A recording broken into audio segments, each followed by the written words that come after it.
Good evening, everyone. Welcome to the American Sports Connection. I am your host, the one and only Joey Railroads. I'm here with my buddy Rygal. How's it going, dude? It's going well. How are you? I'm hanging in. How are you feeling a couple weeks post-op? Still feel like shit. I just want this to be over with. I want to sleep like a normal person. I got like 9 hours of sleep one night. Thought that was going to be the start of something good, but yeah, no, it hasn't been. It's just depressing. I don't even want to smoke weed, so that should tell you something. Holy shit. Yeah. But it is what it is. I'll get there. I mean, people go through a lot worse. Fuck, you go through a hell of a lot worse than I do, so I'm really in no position to complain, so.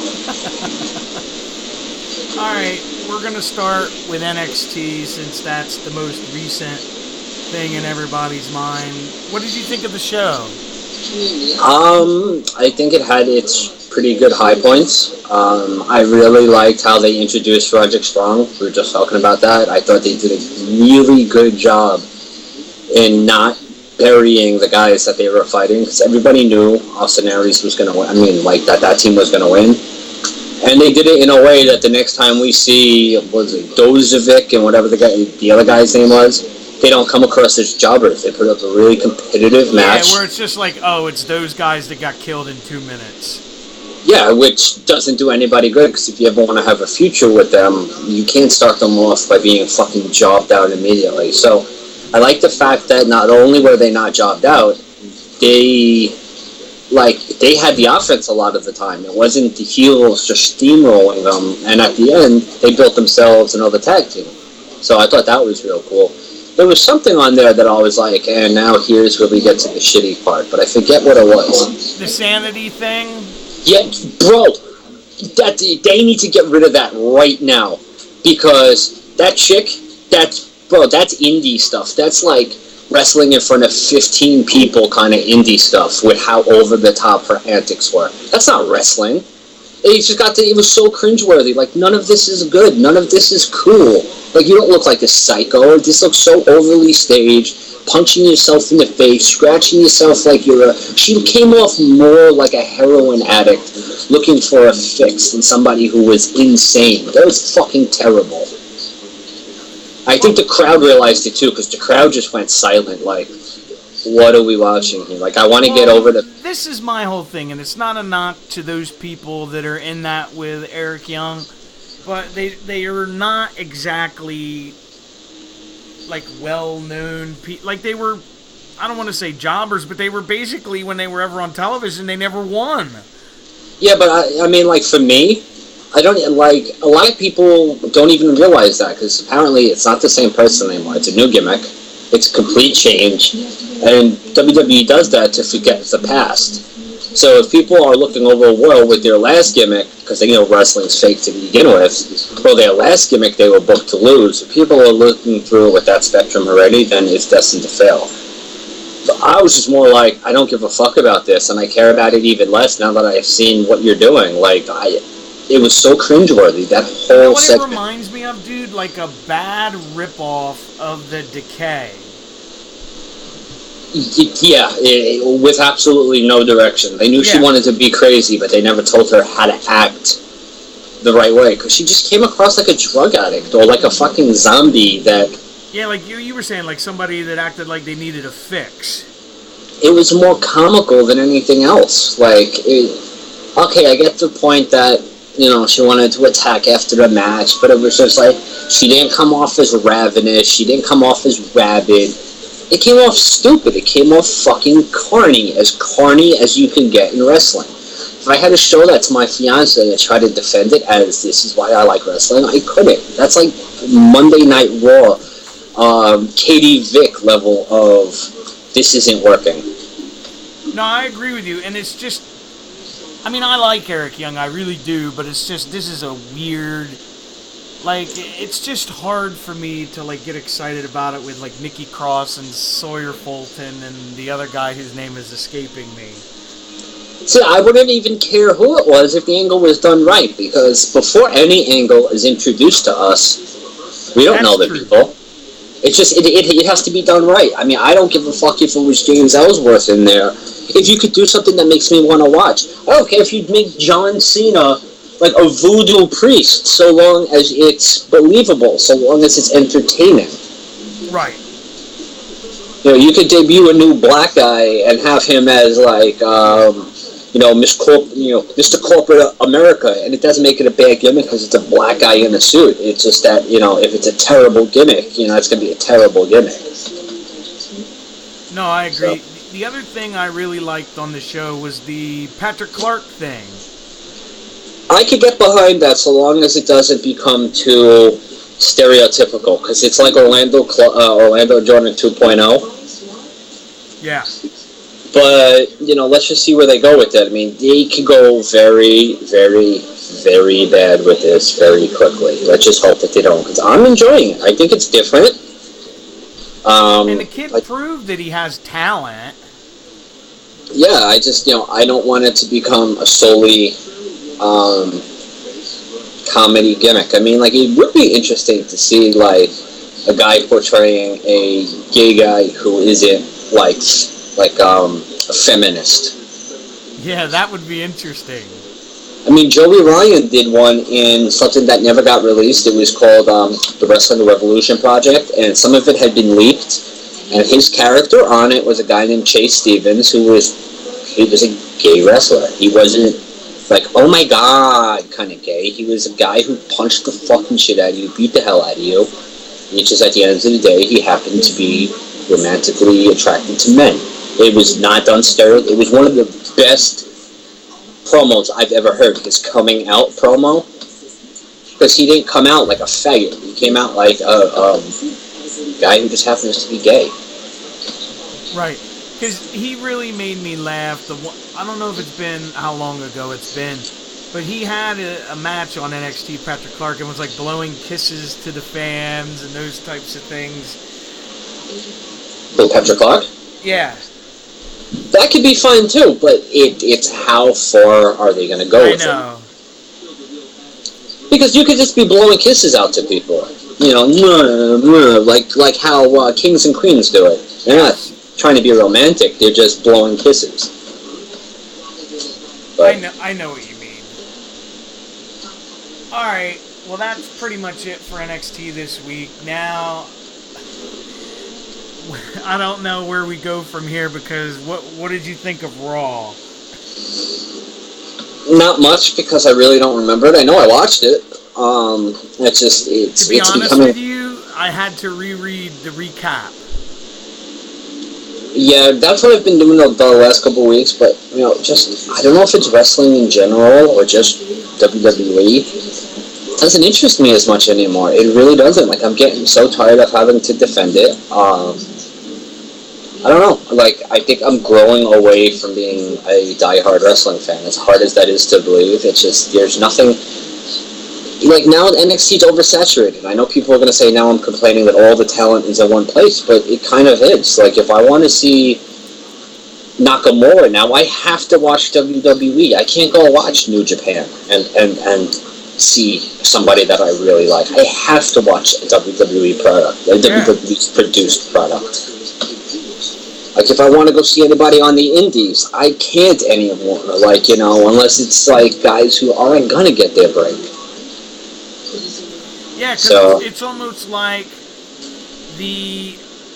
when they rated the promotions back in the 80s, it's almost like the same thing all over again. Well, yeah, back then, though, I mean, it was such regional that people didn't know what else was out there. Now there literally is nothing else out there because Vince owns it all. Basically. Yeah. I mean, or you have TNA, which every week seems to have a different fucking owner or a different person giving them money, so there's no direction with that. And it's a shame because their product started getting better in the last so many months. I don't know if it was just getting better or if Matt Hardy's gimmick just brought people to it, because the show's still been, like, they have a grand championship with MMA rules. Like, that's... Yeah, that's terrible. That's as bad, if not worse, than a King of the Mountain championship. I cringe every time I hear that King of the Mountain. I mean, it's you could have done it as a yearly event, like kind of like the battle, like Andre the Giant Battle Royal or Money in the Bank, and it still be a title somebody holds, but not a championship title, not something that can be defended. Like that was where they went wrong, because you have to have it in this kind of a match. It's so fucking stupid. And Jeff Jarrett usually always won. I think he won it the one time. I think that was it, and that was supposed to be a lead-in for Global Force. Ah, okay. And then, because people shit all over Global Force, because apparently if something's not successful the day after it's created, it's a failure. And then part of it is I'm just getting tired of wrestling fans who have all these fucking opinions, and they don't know what they're talking about, and it just ruins it. Like, it ruins it as a fan. Come on, half the groups I'm in, people have wrong opinions. Like, right. Based on misinformation. And yes, there are such things as wrong opinions. No, I agree, dude. The few things that stand out from Monday Night Raw to me was Bo Dallas beating Neville. They're doing something with Bo Dallas. I mean, got to put him over somebody. And Neville's kind of low man on the totem pole. But I was just kind of like pleasantly surprised. I wasn't expecting that. Oh, no, definitely not. We know Simon was excited. Absolutely. I mean, I'm definitely happy that they're doing something with him. Yeah, and then it was cool to see him kind of turn on Axel. Yeah, I agree. That was neat to kind of see them finally do something with him. The other one that surprised me, and I guess it's just to keep it going, was Dana Brooke beating Bayley. That was a mistake. By all accounts, that was a mistake. It looked really sloppy at the end. Yeah, I mean, I was actually looking over at Nova's Facebook. Nova from ECW Nova, Simon Dean. Yeah. And him and I are friends on Facebook, and I like when he posts, because literally people realize he had Johnny Ace's role for a while. Yeah, in OVW, right? Actually, I think it was also when he was on the roster, but I think it was for a lot of the OVW guys, yes. He basically said that he's positive that when Dana Brooke walked through the curtain, she got screamed at, because there's no way you clean finish one of your biggest baby faces that way. Like, it had to be a sloppy finish. There's no way it was booked that way. Yeah, because what it looked like to me is she was going to put her feet up on the rope to get the 1, 2, 3, but she put her so far away that she couldn't get her feet on the rope. Yeah, it was a quick finish too, because supposedly Bayley really got dinged up. But it was just really bad. Yeah, like absolutely. You said, there's no way you're going to let your potential number one babyface lose clean on Raw. No, and her not getting her feet up, for some people, it's not that big of a deal. It actually is a very big deal. That's the difference between a babyface losing clean and a babyface losing because they were wronged and they have to come back and get retaliation for their wrong. Yeah, now she just straight up lost, which is bad. Yeah, I agree. The other thing was the tease of the breakup of Jericho. Oh, it's absolutely gonna happen. Oh, yeah. It was just a matter of when they started getting there. I was actually kind of surprised that they moved towards it so quickly, but I think it's good. I got no issue with that. I also kind of just wish that Jericho leaves already, because I'm getting tired of him. Yeah, I think it's because Jericho said that Fozzy is going back in the recording studio the first of the year. Yeah. So that probably has something to do with it, why they're rushing it. Well, they still got like 3 pay-per-views before then? 2 or 3? I'm sorry, what's that? I said, I think they still got, 2 or 3 pay-per-views before the end of the year? So, yeah, they got Hell in a Cell Survivor Series, and then a Raw one in December.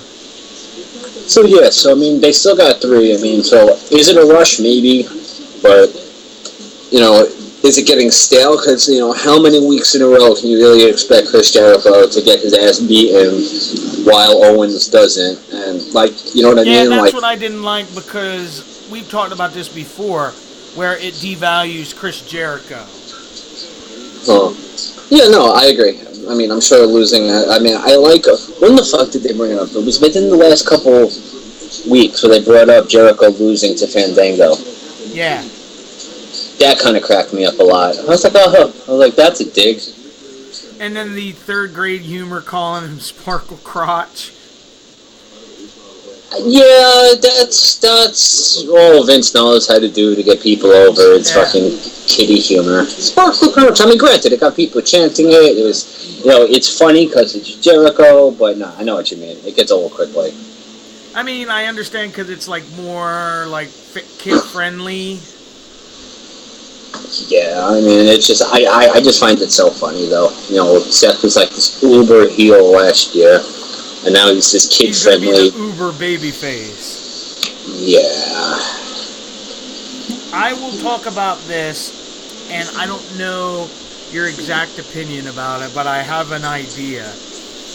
I will say the Goldberg segment was better than what I had expected it to be for what it was. I'm not saying that the match is going to be any good, because we all know it's going to be terrible. But for that moment, it was a cool segment. I guess so. I mean, I don't know. I've never been a fan of Goldberg. I always have seen him as the cheap ripoff of Austin. Maybe it's because I'm being a softie with, my kid and everything, and I saw him, going around hugging kids and shit like that. Yeah, I don't know. I just... I don't want to see Shawn Michaels come back to fight, because there's talk about him and, AJ Styles. Yeah, it's look, you can't go back in time and get these guys in their prime. People don't understand ring rust, calling matches and stuff like that. If after you've been out of the ring for so long, I don't give a fuck who you are, it's going to be sloppy. I didn't want to see Sting wrestle for the title. They're old men. I don't want to see this anymore. And then people are going to complain. If Lesnar wins, people are going to complain. Why'd they bring back Goldberg to job? If Goldberg wins, why'd they have the guy who beat the streak lose to a 50-year-old Goldberg? Well, I think we all know that Lesnar's going to win. They just paid him a bunch of money to come in and do a job. Yeah, it's just, but what does that do? I know.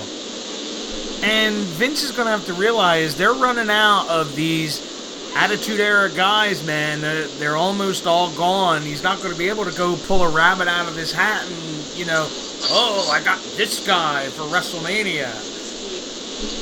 I mean, he's fucking trying. He got the Spirit Spot to show up. I mean, one of them looks like he's had a midlife crisis. Shaved off all his head. Looks like a fucking retarded potato.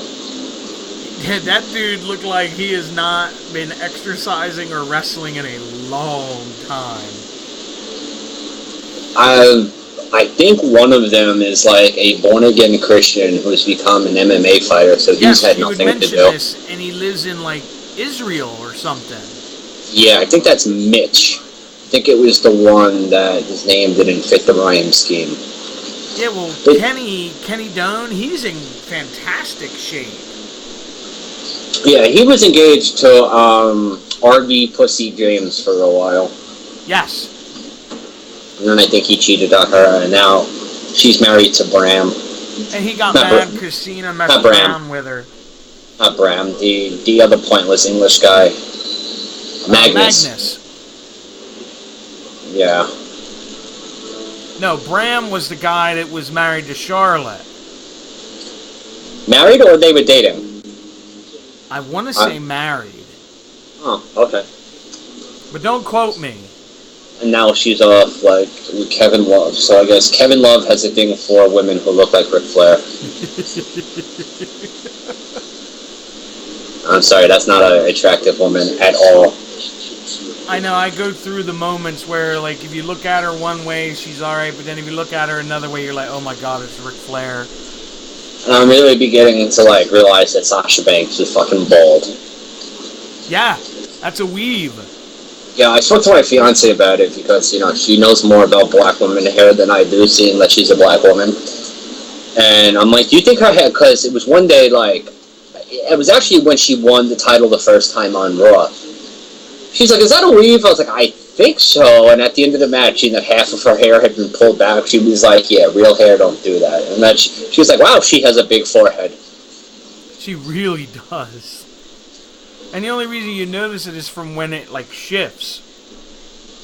Well, that and when the fucking lights hit it and you have to look away. Yeah, it's it's like glaring back at you. Yeah, it's, wow, that's not cool. No, not in any sense. And I hate how... Go ahead. Go ahead. I was going to say, I hate how she talks, because lately she's been on ads for things, I guess on YouTube or something, because I keep hearing her talking about cancer survivors. I realize I fucking hate her voice completely. Like, I don't want to listen to her. I know what you mean. Like, it just... I It's don't the want to say Boston. it comes off as fake, but it just feels that way. It's the Boston accent. She's from Massachusetts. That's what it is. It's that New England accent. Okay. Alright, so what's next? SmackDown? Yeah, I was going to say, what did you think of SmackDown? It wasn't bad. I actually watched most of it, because I watched most of it the next day. I don't really watch it live anymore, because I really don't see the need to. I kind of get a kick out of this James Ellsworth thing, but it's going to end up getting tired very quickly, because the guy has had 0 offense total, and eventually it just would become... But he had, like, one move, the super kick?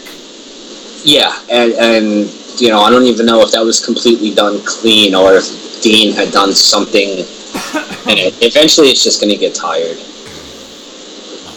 No, I agree with you. I So, thought the Bray Wyatt, Luke Harper, like, casket thing was kind of different. Yeah, that's, funny enough, that's the only segment I really didn't watch in full, because I don't give a shit about Randy Orton, and WWE's made me not want to give a shit about Bray Wyatt. You know, and that's just a fact. That's not me being an obstinate smart. I just don't care. Like, he doesn't do anything for me anymore. I figure he's going to lose everything he's in anyway. It was just curious, because I didn't know if they were trying to tease, like, they're going to have a casket match, or what the hell they were doing. Yeah, I seen a casket there, I saw who was involved, and I was like, yep, don't want to watch this shit. I mean, because they could have made Bray into, like, the 2016 version of The Undertaker kind of character. Absolutely. You didn't have to make him undead or anything, but this spooky, scary, spooky bad guy. I've always said for years, and it's not just because I like Wyatt, he should have been the guy to break The Undertaker's streak.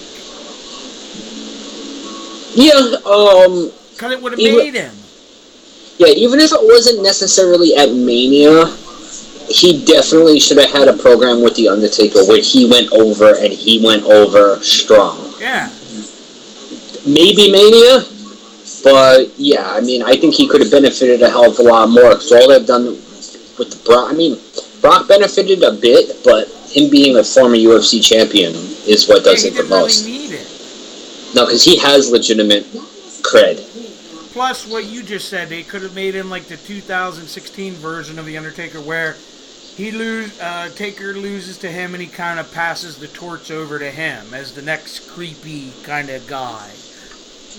Absolutely, even if it came at the hands of a face turn. Yeah. That for a while, like, he inherits the mantle of The Undertaker as a face, and then once he has that established, he can turn heel with it, and then having, like, what the hell was it called? Like a ministry, but do the family that way. Yeah, that would be cool. But we're past that already. Like, you brought somebody in who turned on them in 2 weeks, Daniel Bryan. I thought that would have been a phenomenal angle. Turning him heel for a while. Yep.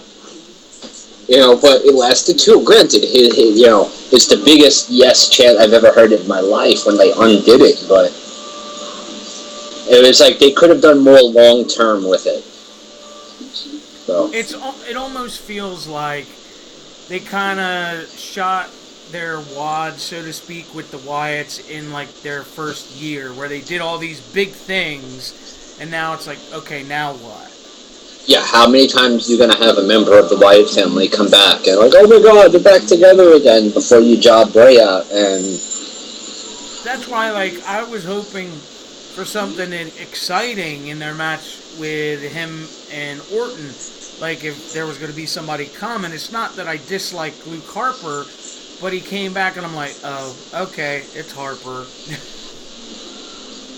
oh, I'm with you.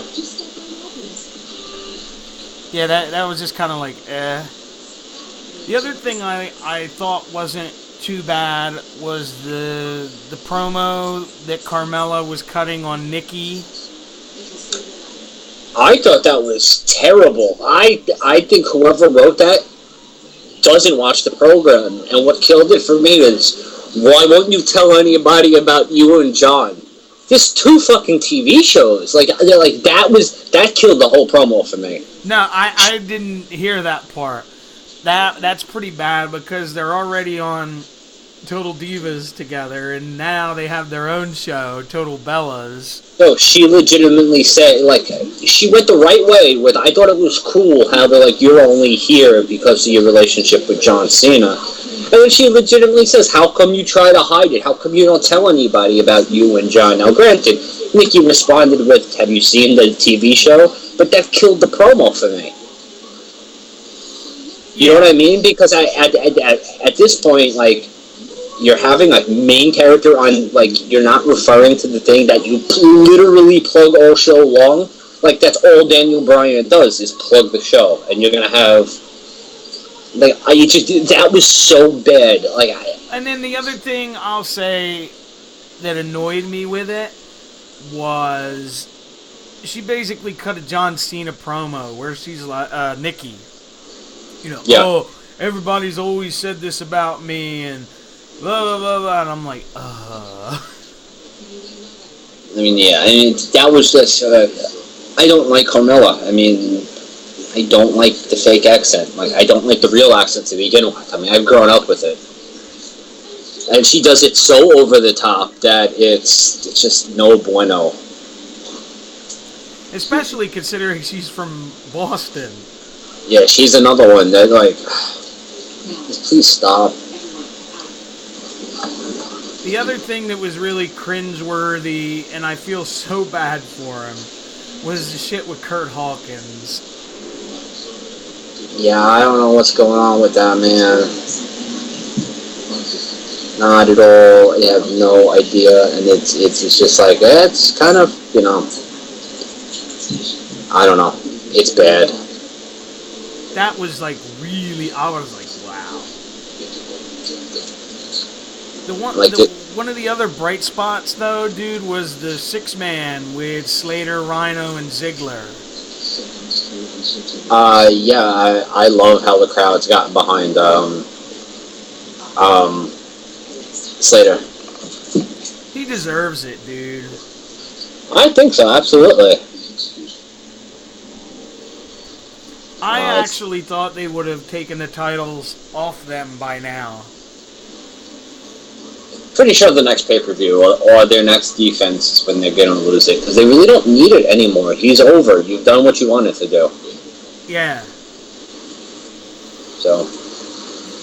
And we'll talk about Ellsworth, the only thing I'm afraid of is it's going to get really old really quick. With Ellsworth? Absolutely. But I thought it was really, really cool to have the entire crowd chanting his name. Oh, absolutely. You know, I mean, it just proves that WWE can't always script what people are going to go for. Yeah, and now his shirt's the top-selling shirt on WWE Shop. And that's all Vince cares about is the money. I hope that he's at least getting a decent cut. Probably 2%, which is what I think undercard get. Okay. I don't think it's anything more than that. But that's still, like, if you're number one at 2%, I mean, he could have nothing. So. That's true.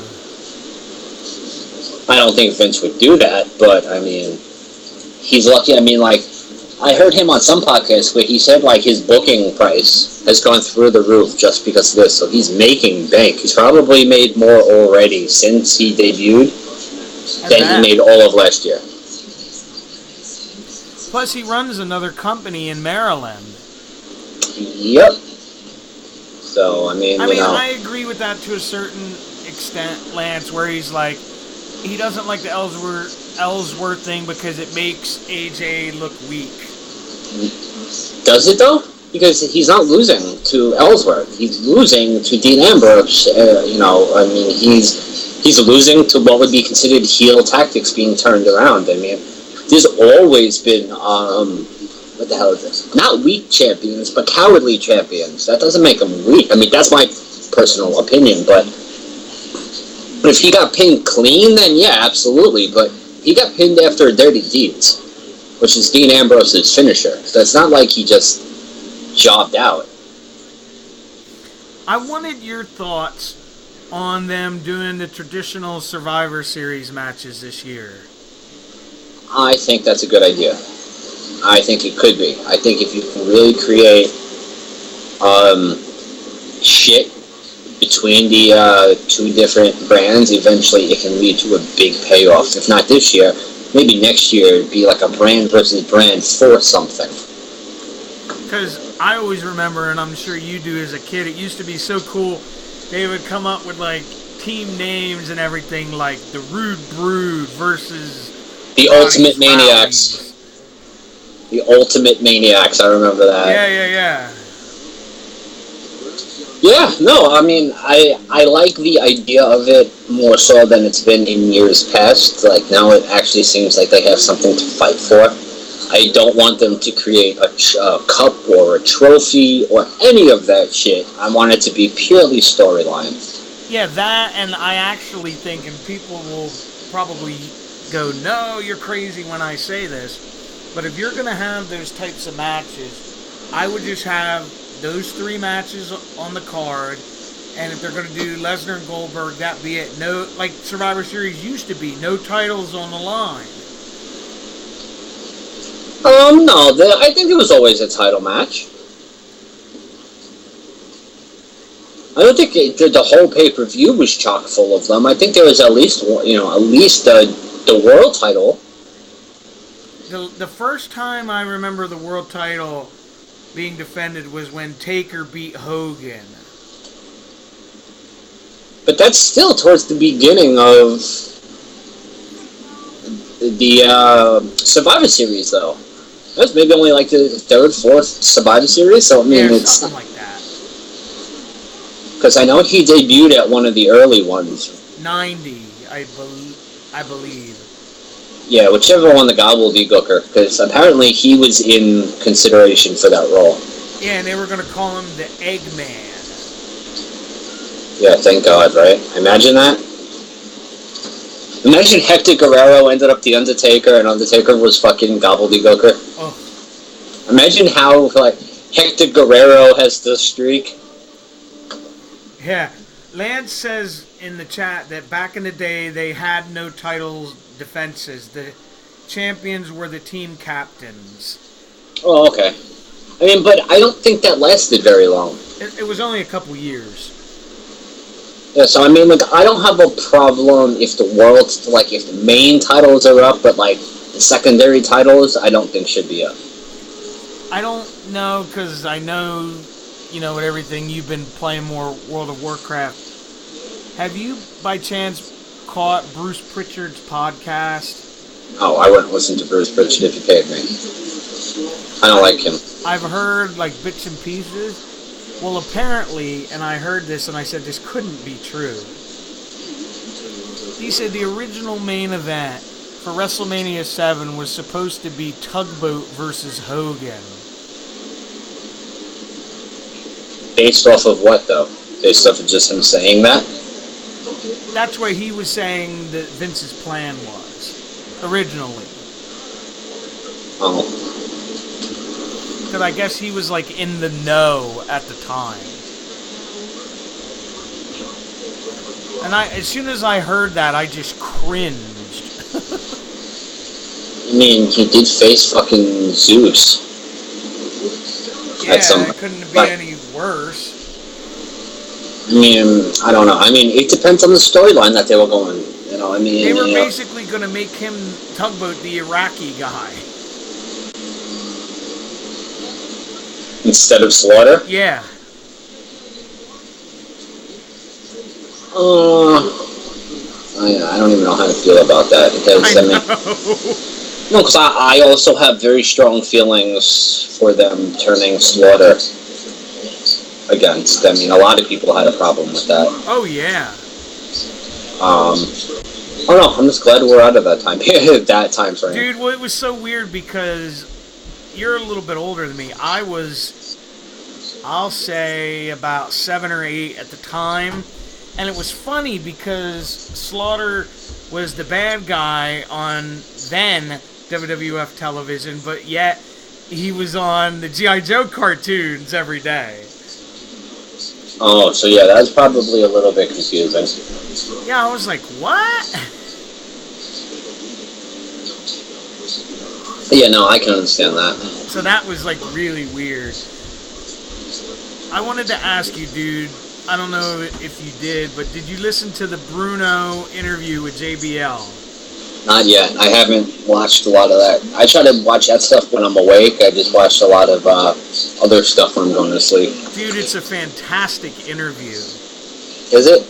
It talks about, I didn't know this, it talks about like his whole story of how he survived the what's it called, the Axis in World War II when he was in Italy. Like Mussolini and all those guys. Yeah. Like it talks about like how he survived and they never expected him to live and all kind of like interesting stuff. Yeah, I'm definitely gonna like take a look at it. I mean, I hate to plug JBL, but that show's pretty good. Yeah, no, I've liked a lot of the ones that he's done so far. I don't really remember which ones he's done. The one I didn't care for was the Hall and Nash one. See, a lot of time I keep them on running in the background so I can hear them. I don't think I minded that one much. I always like their point of view on things, so long as they don't come off as assholes. Actually, I like Hall. I really can't stand Nash. The reason I didn't like it is it was basically stuff we already knew. Yeah. Like, it wasn't anything new or interesting. Yeah, the Booker T one was really good too, Lance said. I remember that one. Yeah. It's just, I think that's the closest we're going to get to shoots. You know, even more so than the Austin podcast. But then again, a lot of these guys aren't under the same contracts the other guys are, so they could probably get away with saying more.